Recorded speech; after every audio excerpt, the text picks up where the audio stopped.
Well, okay, it's 11:35. We'll get going. 18th January 2022, new year. We made it once again. And we're going to have Fred present on NextGen TV here in a second. We're just going to do our business meeting like we typically do. Not going to do introductions or anything, but we'll give if there's anything anyone wants to bring to the group, we'll do that in a few minutes.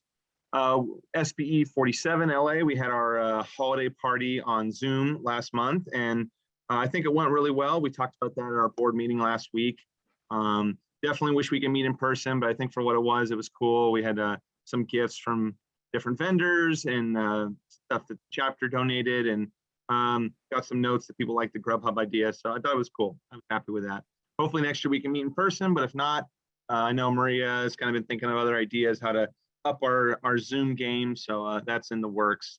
Other things we're working on, we're looking to make another video in our YouTube video series focused on the CRO. The CRO is the SBE Certified Radio Operator Exam. So the thought there is to basically make videos that are kind of catered to that exam, stuff that Jason would show his students at LA Valley College and other colleges, and just kind of start here and kind of see where it goes. That's the approach. So we're working on that. February meeting, Doug has Stephen Lockwood locked in for RFR exposure rules. I know that he just did a SBE national presentation on that topic. I'm sure it'll be very, very informative. So that will be an evening meeting on the Zoom next month in February. That's most of the chapter, the board meeting we had last week. SBE news, becoming SBE certified. They have an exam June 3 through 13th of this year. If you'd like to submit for that window, I know Doug is our certification chair and Gary is San Diego. So if you have any questions, please reach out about testing or the exam rather. There's an NS workshop going on spring of 2022. And also they're going to be doing another leadership development course in August. I believe it's the same guy that's been doing it for a while. I actually attended a few years ago, and I do recommend it. I think it's definitely worthwhile. So that's the main things I have for SBE as far as chapter news. I know last week, I think FEMA IPAWS didn't go out on Monday. So I think there was a email that went around or part of someone with a background for the broadcaster's resource. You can put in your log for that. As far as other LA type news, nothing crazy at Mount Wilson. Haven't heard of anything about issues getting up there or anything. We've been doing some tower maintenance ourselves for KFI. It's kind of unrelated to the market, but that's kind of all I have. So I will now pass it over to SB 36, either Tony or Gary. And you guys got anything for San Diego? Or anyone for SB 36? All right, what about Chapter 9? Eric or anyone from Arizona? Chapter 9, no, nothing new at this time. All right, thanks, David. Well, thanks everyone for being here. Okay, so anything else we want to talk about for anything related to broadcast? Arizona, San Diego, LA? Anything else to bring up? All right, short and sweet. So now I'll let you introduce yourself, Fred, but we have Fred Baumgartner, talk about NextGen TV. Very lucky to have you, and thanks for being here, sir. Appreciate it. Well, thank you. Just got back from Biloxi and an NS session down there due to sicknesses and all of that. Not very well attended, but we actually lost a couple of speakers along the way, and people in quarantine, etc. But I think things are starting to turn around. It was a good state meeting in Mississippi. They had a lot of local attendance despite all of the thing. And 5 days later, I haven't gotten COVID yet, but I wore a mask the whole time. Anyway, I retired officially Friday. from Sinclair One Media, and I'd been working on advanced emergency alerting and informing. I'll probably play a little bit with that in the SBE going forward, but definitely not going to make it a full-time job, or at least hope not to here going forward. But I've got an awful lot of heart in this, so I appreciate the opportunity to present AEA and I know that just doesn't trip off your tongue, but advanced emergency alerting and informing. The informing is a really important part of it. By the way, if you leave mics on, just interrupt any time here. It's a small enough group, and I'm not sure I could see the hand wave signal even if it was out there. Let's do a little bit on NextGen broadcast, and just in a nutshell what we got here.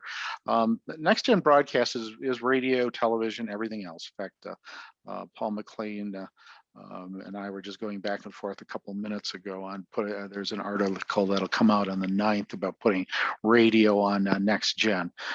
It's a better idea. It's UHF. The modulation's a lot more robust, and it also gets into all the things that are better about NextGen broadcast. You can have single frequency network boosters. You don't do translators on different frequencies. It loves interference because it's all OFDM. So as many transmitters as you like, you can put on the air, and they all add up, which is pretty cool. Has a slightly better coverage and payload. It does mobile. The current television does not. If you tried to move an 8BSB television set faster than about 1.5 miles an hour, it would break up. Better content, it's all IP based, so we can do all sorts of interactive and HTML5 kind of thing. It also very conveniently works with 5G. The timings are all identical. Better quality, it just lets you use better codecs, etc. So you can start to do things like HDR and 4K and whatnot. Deployment has been going surprisingly fast in the age of COVID here. We've got about 62 markets lit up at this point, which is 75% of the population, and they're pretty sure that by the time we get to the end of next year, about 98% of the population will have at least one 3.0 station on the air. So if you want to learn something about it, the first source, of course, is the SBE. We're always excited about the Member Plus here, especially if you can expense it, which just gives you unlimited access to everything here. And frankly, if you just stick at the member level and you start buying webinars, it starts to get expensive pretty quickly. So there's two piles of things with 3.0 here and the SBE. One is that there is an entire educational series of webinars here that covers everything from the physical layer through MPEG and the transport, and a little bit into advanced emergency, not so much what we're going to talk about here. Frankly, I think the better is that on the last NAB before the world came to an end, SBE and PBS, as we traditionally did on the Saturday before the show, did a joint program. We had about 350 attendees, which was wonderful. And there is a whole bunch of segments here. And we also taped it, and we put it, edited it all. So there's nothing boring in here. You can watch the whole day, one chunk at a time if you so desire. That's actually a pretty good way. SMPTE is, or at least was doing some classes. I think they suspended them for the time being. Pearl, which is one of the organizations that promotes 3.0. This is Dave's book. The host station manual is frankly where an awful lot of the questions inside the SBE certification are drawn from. It's in its 12th edition as of last week, and Dave Folsom just released that. Just go to pearltv.com and you can download it. It's all there. ATSC was big into this, but the last time I looked at atsc.org just a couple of days ago, there are no upcoming industry events, including education. We also have a resource. If you go to onemediallc.com, we've got a couple of apps up there. You can do coverage calculations, things like that. But there's also a glossary of acronyms and terms, which is very long. We had, there's a couple that you probably need to know. ATSC goes all the way back to the digital transition, the Advanced Television System Committee. NextGen TV is CTA's marketing name for ATSC 3.0, and that's got that pretty little logo there. NextGen Broadcasting is what it really is. AEA&I is the working name for one implementation of advanced emergency alerting and informing. It'll eventually get branded by broadcasters, so that AEA and I name will kind of disappear into the background. AWARN is an organization that promotes advanced emergency alerting. It stands for Advanced Warning and Response Network. And the most interesting is an organization called NVISA, which is the Next Generation Video Information Systems Alliance. The spark plug behind this is Ed Zarnicki, which are those of you involved in EAS and what was the Monroe product and is now Digital Alert Systems product, probably know Ed Zarnicki in that group pretty well. But it's just about everybody on the technical side of this is involved in NVISA. Where do we get stuff? Well, the easiest, cheapest thing is Silicon Dust's Kickstarter. It has a 3.0 tuner inside of it. You can also find dongles. Betty Beeman has put some of those together and they're out there. There's a bunch of websites that you can search, but the best one is Digital Trends. If you're looking for stuff for at home, digitaltrends.com. And they've got it as of 2020, they had a list of every TV set out there. They haven't really recombined that, but they've got a bunch of, if you go to that point, they have a bunch of other articles on what's out there.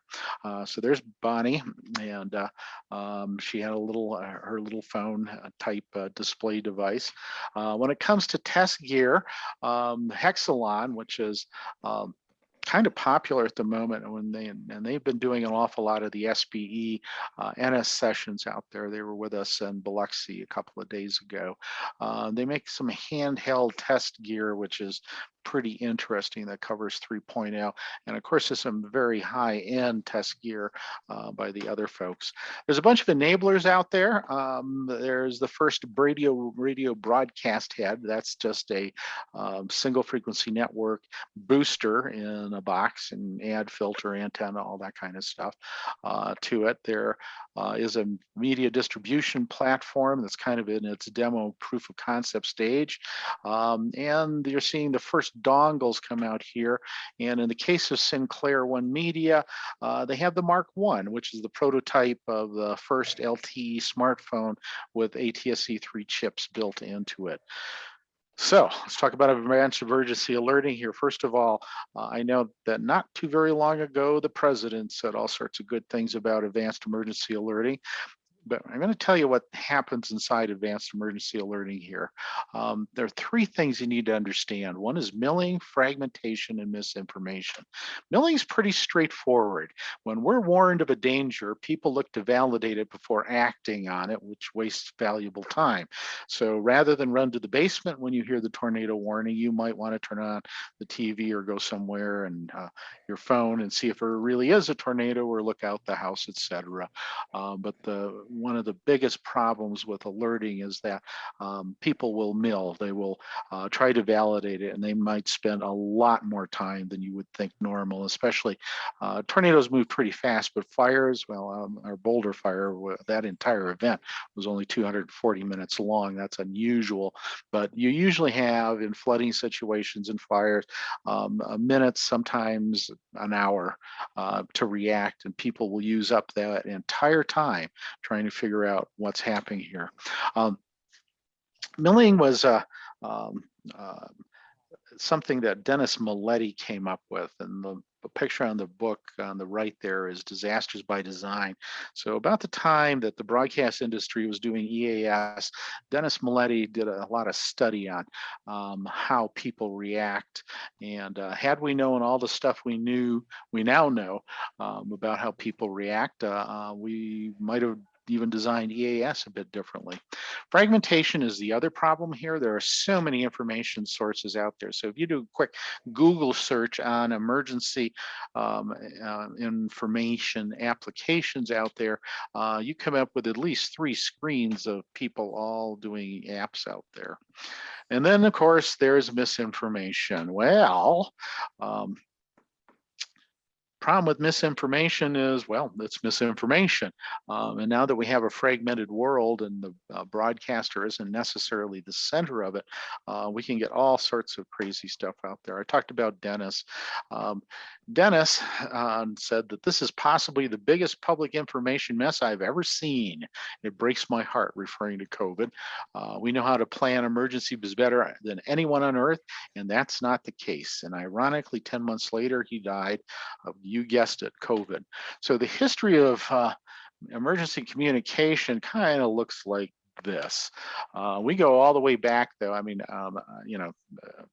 human beings have been alert. Well, chimps have been alerting each other from danger forever. But where it starts to get organized is probably England about 1822, and they would be able to get invasion and emergency information all the way from Portsmouth to the Admiralty. There's a lot of interesting ancient stuff out there when it comes to communication. You want a really great book to read, read The History of Broadcasting through, I believe, 1923. And you go, how is there such a thing? And it turns out that they could get messages from Rome to London and back again within a day. It's an interesting read. Our relationship to emergencies is really kind of interesting too. So recently we had the 4-state tornado. Well, in 1925, the record holder was kind of the tri-state tornado. Now, back then, there wasn't enough quick communication or understanding of how any of this worked to know that this was just one group of tornadoes that went on this path until weeks later when they started to put all the pieces together from it. What I found especially interesting is at the time, the Army Corps, Signal Corps was the ones who owned the whole alerting business. The word tornado was banned from official forecasts by the U.S. Army Signal Corps due to the limitations with the observing network and concerns over causing mass panic among the general public. How things have changed. If you're really old or know some really old people, they might remember Conelrad. Conelrad was a lot of fun, and it required that you retune your transmitters, and they changed the power frequency from 60 hertz to 55 to set off devices. Pretty cool stuff for the time. EBS came along and replaced it in 1963, but back then AM radio was king, and they sent out this cool little tone at 853 and 960 hertz that we still use today. It was a daisy chain. Carrier interruption signaling would later be known as the EBS stress test. So for those of you who went to the or were around in the EBS period, you know that you went and you punched your transmitter off, and then you punched it right back on, and you prayed that it would be there, and that carrier interruption is what set off the receiver in the other guy's newsroom or wherever it was.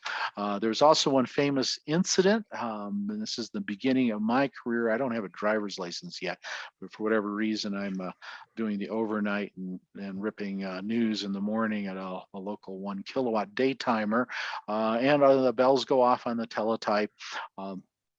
And I go to the news guy. Yeah, we actually had that.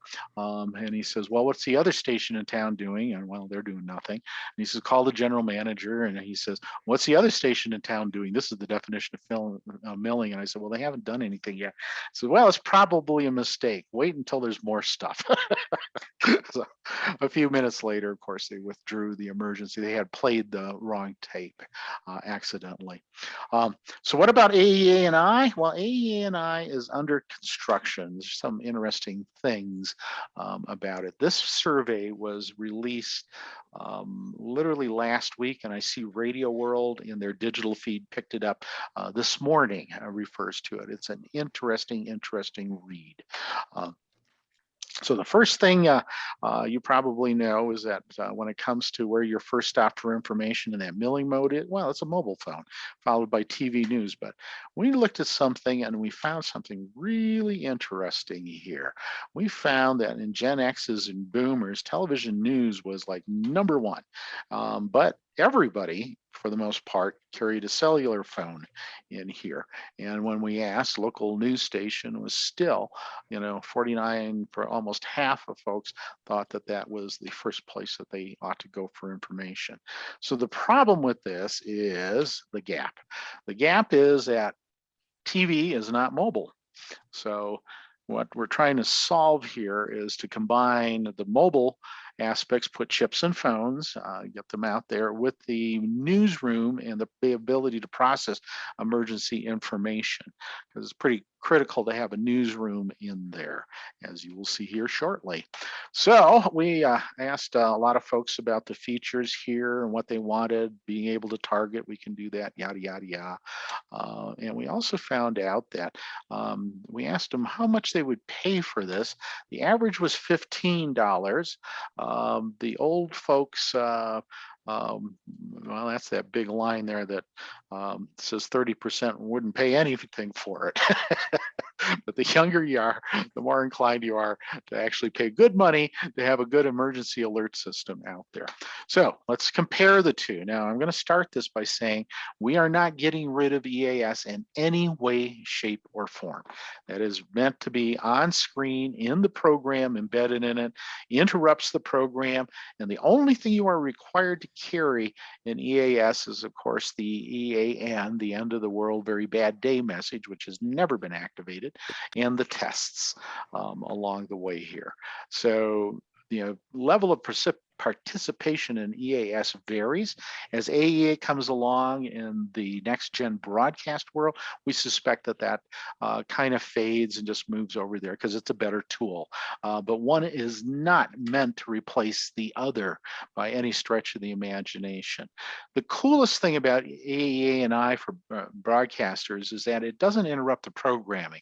What it does is it squeezes it back, gives you a navigation bar, and it beeps at you. So it does not have to have the giant red flashing screen with the alert tones or anything else like that. We can tailor it based on what the user wants at the end of the day here. You've all seen this drawing. The only thing that really changes in this drawing is that we have one more iPause pathway. We carry most of that information and rebroadcast it. So how does it work? Let's look at the two systems. So it all starts out with iPause. We both wind up in an aggregator. Showing the digital alert systems version because they're the folks pushing the advanced emergency alerting scenario here. So this aggregator processor is the one that eliminates the duplicates, validates that it's a clean message in the time, etc., and it translates it to what you need. So in the case of next generation, it turns it into an AEAT, an advanced emergency alerting table. In the case of EAS, well, we already know what EAS is. It turns it into the EAS duck farts and all of that stuff like that there. So where does the filtering happen? Well, in next generation, the filtering actually happens on the device, on the TV or the smartphone. That's why it's completely under the user control. You can turn it off completely if you want. You can set your level of alerting, etc. In EAS, the radio or the television station makes the decision whether to hit the tones and to retransmit it. So most material really doesn't go through. In AEAT, everything goes through to the phone. Every little alert, it is the user that defines whether or not they're going to pay attention to it. The other thing to note on here is the timing part. Oops, too fast. It takes 18 seconds to get an EAS message out. That's in the best of times. It takes less than a second for the AEAT to be go all the way through the system, be processed by the end user. So mesh network. Well, both EAS and AEA are mesh networks. You listen to more than one station with your decoder. The minute you do that, and other stations are listening to you or whatever, there's multiple paths in there. So it makes it highly resilient.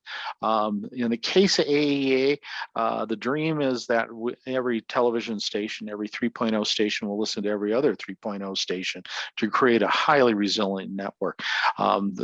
It becomes highly resilient because half the stations or more can actually go away and people can still get the emergency message. So if you're in the technology of 3.0, this is what the protocol stack looks like. The important part is right here in two places.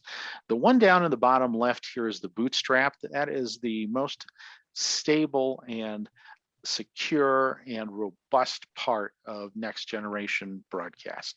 You can pick this up some 20 dB below the noise floor. It tells you how to configure the rest of everything, so that we have this extensible system where we can change out even the modulation if we so desire. We just fire a different bootstrap. Well, part of the bootstrap is the bootstrap also sends a signaling to tell you that an AEA table has arrived. And the AEA table is stuck in upper top there, the big red arrow, inside the low level signaling. This is the next most robust layer. So we really expect that this is going to get through, even if you can't make a decent television picture out of it. So advanced emergency alerting and informing, well, it's information after all. The alert, AEA and I informs. We tie that newsroom right to the alert so they can follow up with whatever. It's personal, there's no over alerting. All the alerts and information from anywhere your loved ones are. So for example, if Granny is somewhere else, or the kids are in school in a distant city, you can also get their emergency alert messages. It's reliable, the most resilient and wide-reaching broadcast network ever built. No ifs, ands, or but. So what's in it for the viewers? Well, there's no unnecessary or unneeded alerts, no out of the area. There's no tests. There doesn't interrupt the programming, and you set the level you want. It's also personalized. You can select alerts that you don't want to receive. If you live on the top of the hill and you don't care about floods, fine. Select the alerts and how they are rendered. If you want it to alert you in a loud and bright way, you can make that happen. Or if you just like to leave it with the subtle squeeze and beep, you can leave that too. You can select any language in it. It's language agnostic and allows you to navigate to additional information. And of course, it has all the accessibility tricks in it. So what's in it? Well, it's always available. It can wake you up whenever life and property are in danger. It can turn your TV set on if you so desire. It can definitely do your mobile phone if you so desire. Any enabled device. For the broadcasters, well, you don't have to make a choice anymore between do I interrupt the Super Bowl for the tornado? You can do both. You can watch the Super Bowl while the tornado information is there. This is big for newsrooms. It gives them another tool to publish digitally and cache stuff in your TV and on your phone. So besides the tools for a very bad day, you can do school closings on this system. You don't have to, the school closing doesn't go to anybody who didn't opt in to see that particular school closing. You can do that with all sorts of things here. It's a very interactive environment. And of course, it maintains our broadcaster's social contract. In exchange for that spectrum we have, we promise to serve the public convenience, interest, and necessity. And besides that, emergencies are what we do. When the FCC writes fines, number one is for tower lights and number two is for EAS. They think it's important, and for what takes a very, very, very, very, very small fraction of our time on the air, it takes an awful lot of our attention here. Emergency managers like it because they don't have to worry about us as a middleman. They go right straight to the device, which means that they can manage the event all along. We tag on as a broadcast newsroom after the emergency managers have done their thing. They can also send us additional information that we can validate, prepare, and broadcast if they desire. There's also an application for first responders, which is kind of cool. It's the exact same system, but it's completely encrypted. So you need a phone or a television with the right decryption in it, but we can create this entire world, and it's just for the first responders. We really can do a whole lot better than the Motorola Plectrons and pagers out there. It's highly reliable because of that network thing. As long as one broadcast station with coverage is still standing, it still works. Highly resilient, and you can't oversubscribe it. It's very cool that way. Off-the-shelf equipment makes it pretty cheap. That special encrypted middleware means that they can do all sorts of different systems if those so desire. So it takes very little bandwidth on our part, but we can also broadcast a lot of data. So this is a fire from a few years out here. That's the Pine Gulch one. I tend to focus on ours and not yours, I know. In early tests, we were busy sending maps, for example, out here. So what happens in an automobile? Now imagine that you're trying to get away from a fire and your automobile's navigation system knows which paths are open. And that's kind of the dream here, is that general direction. What about downstream stuff? MVPDs? Well, AI can be integrated into the MVPD platforms too, and it reduces the pressure to provide emergency alerts and information. And since it's an out-of-band digital service, it probably over time is a lot more affordable and less intrusive than what we do on cable systems right now. The carriers are, of course, the million-dollar question. There's WIA out there.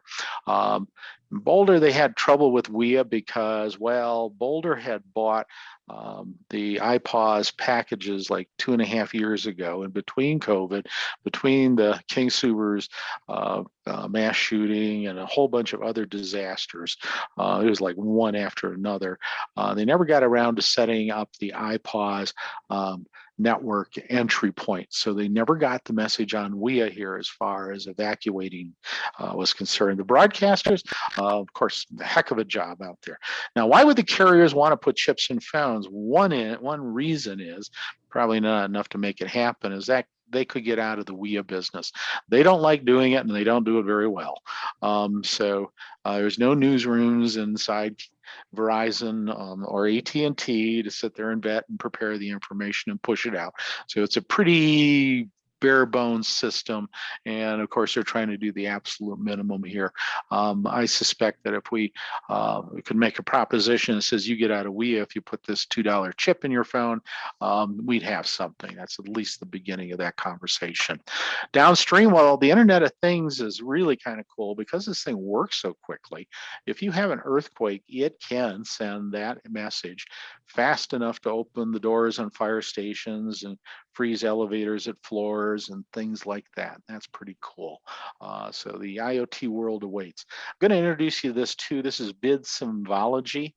You're going to see this in next generation broadcast, but you're also going to see it on EAS backing up here. It's a universal. This is something NVISA, I spoke of that organization earlier, and Ed Zarnicki in particular has really been pushing, is to get universal symbology out there so that we jump over the hearing and the language issues, etc. So that's what they look like in real life. Now, you are all familiar with EAS codes, event codes. Well, we stick with them. That's a list of all of them there, but we add 4 of them. The first one is a broadcast news flash, and all that is to go to the receiver and say, there is an emergency out there and we've just tied some news information. Go grab this, display the navigation, squeeze and beat. Broadcast news advisory, that's a really low level thing that only goes on that station, and it could be school closings. The HPT, the diagnostic heartbeat, the dream is to have the various EOCs around the country take turns sending out an HBT. The HBT, once received, tells the receiver that everything is cool.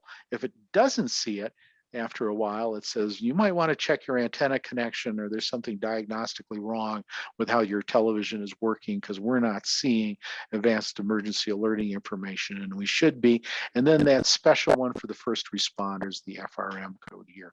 So BNF and BNA belong to the broadcasters, and it signals that we have additional information out there and available. And that's really about the size of it, except for the summary here. So we ended over alerting. We got rid of milling because we gave you the information at the same time we gave you the alert. We made it simple, so it's granny proof.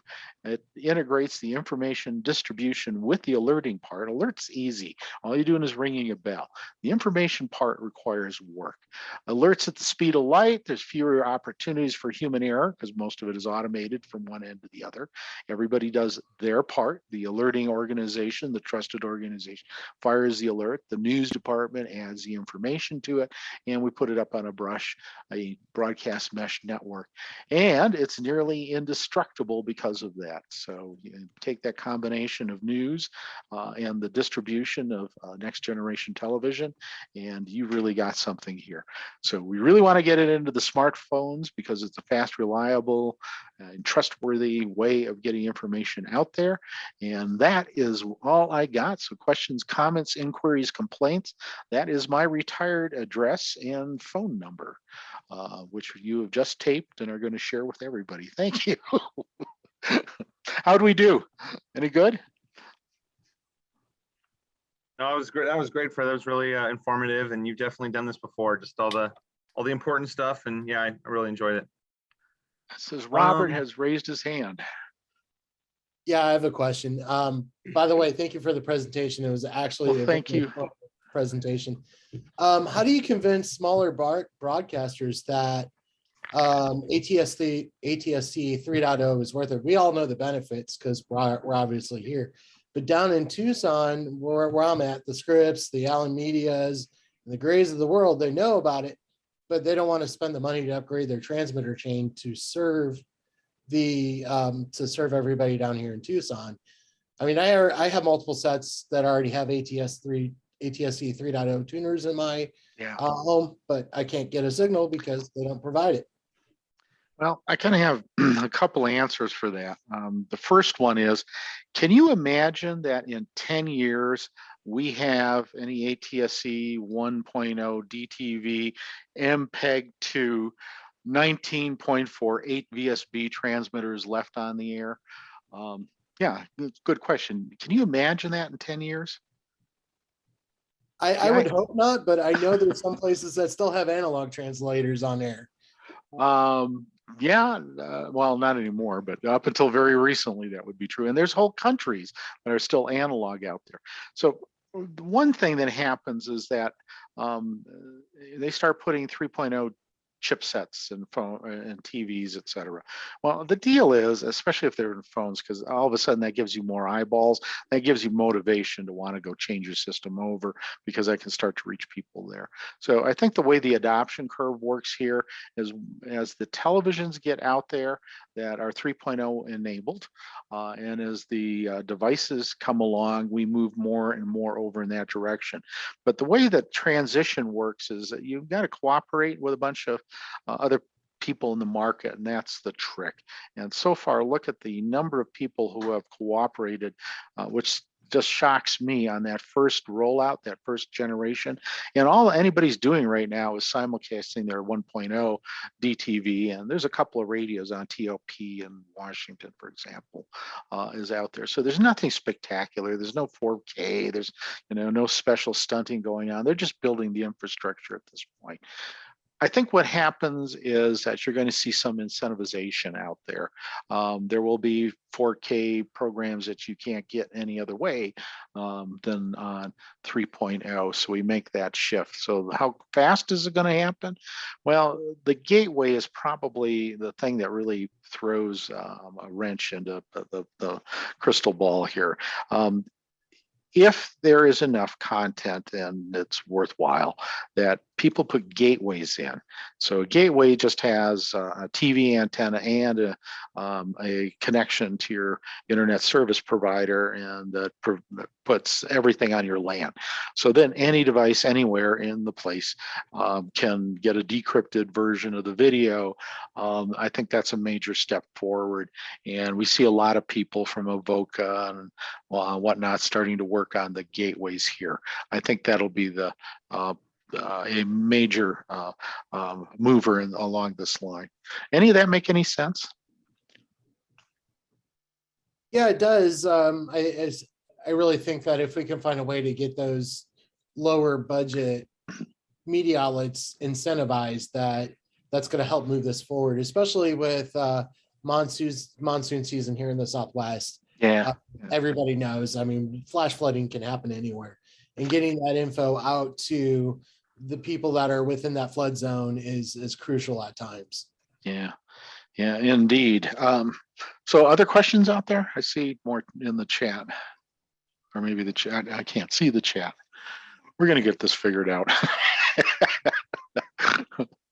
Anybody else? No questions, comments, inquiries, complaints? Well, it's been a pleasure. And stay tuned, support your local SBE chapter. What more can I say? Congrats on your retirement, Fred. Yeah, Thank you. Is that a voice I recognize? Yes, I thought so. Hi. Hi, Diane. How you doing? good. How are you? I'm hunky-dory, thank you. Got any big plans now? Are you gonna take off on a world tour or anything? I'm going to learn to fly gliders. Oh, very cool. Seriously. That's great. And I have to at least say hello when I can actually hear you clearly without QRM, QSB, or any of that. Hi, Fred. I recognize that voice, but usually on 14.205 on the second Sunday. And Hal, in my moving things over, I blew trying to get the mail list I used for Sundays. So if I get around to it Oh. here, and when I send it out, I always send it out with blind addresses, so I can't grab it from anybody else. Yeah, I was going to say that you send it to a blind CC, so I have no copy either, though I get all the emails. Yeah, well, unfortunately, one of the things when you move your contacts over to 365 is that the mail groups go away.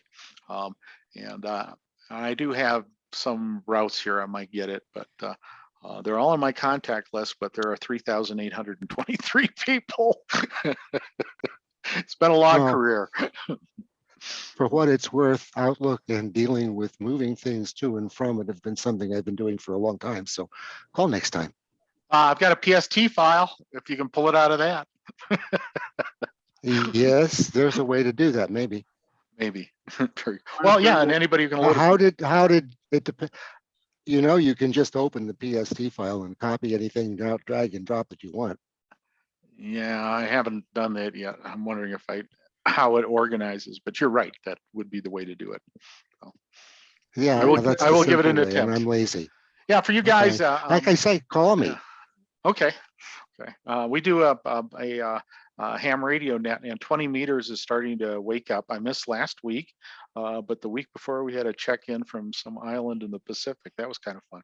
So, Wrong. cool. But the sunspot cycle's coming around, and we should have a good couple 5 years here. Yeah. Cool.